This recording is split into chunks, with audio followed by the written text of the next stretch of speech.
Witajcie serdecznie na moim kanale.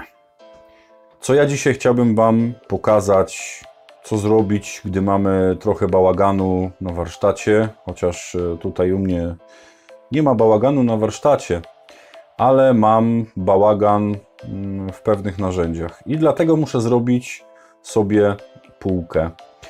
Fajnie się zbiegło w czasie, bo w końcu wymyśliłem.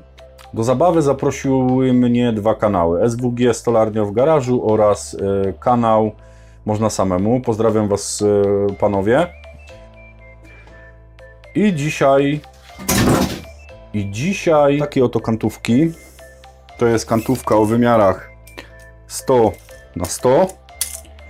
Będę z niej wycinał pewien element, żeby zrobić z niej ładną półeczkę na moje narzędzie. Kantówka z odzysku, co się wiąże z tym, że w tej kantówce zostały stare, mocno zardzewiałe gwoździe. I niestety, ale troszkę szkoda byłoby mi ciąć na tej mojej makalisterce, gdzie mam tam tarczę z zębem widiowym i troszkę szkoda by było, żeby to tam gdzieś pouwalać. A tutaj mam nowy nabytek. Tak.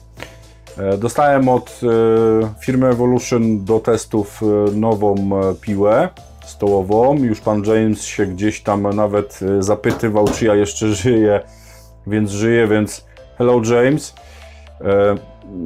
Jest tak, że po prostu po remoncie mam problem, żeby się rozbujać z filmami, ale pomalutku wchodzimy w mój rytm, który gdzieś tam wcześniej miałem. Dobra, to byłoby z mojej strony wszystko. Ja bardzo serdecznie jeszcze raz zapraszam na kanał Można Samemu oraz kanał SWG Stolarnia w Garażu.